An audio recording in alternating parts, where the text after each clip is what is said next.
Hello mga kuys. So tonight nga ay sasamahan natin ang tropa natin na magpakabit ng MDL. Dito lang yan sa shop ni Boss CJ sa Santa Rosa, Pilar. Recommended na shop ng mga tropa lalo sa electricals mga kuys. Bukod nga sa motor shop ay parang meron din silang showroom dito. At isa nga sa pumukaw natin siyempre ay itong Honda Cab C70.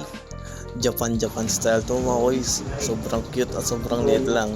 Running condition pero this time kasi hindi na mapagana. Siguro medyo nahihiya sa camera natin. At ito nga si Boss Bojo, hindi na napigilan. Tinesting na yung isang Noble Z na mukhang kargado. Sobrang lakas niya mga boys. Tignan nyo naman mga boys. Tunog pa lang mga boys. Ano kaya to? All stock o all scam? Habang lumalalim ang gabi, laging sumasaya dito mga boys. Boss, ba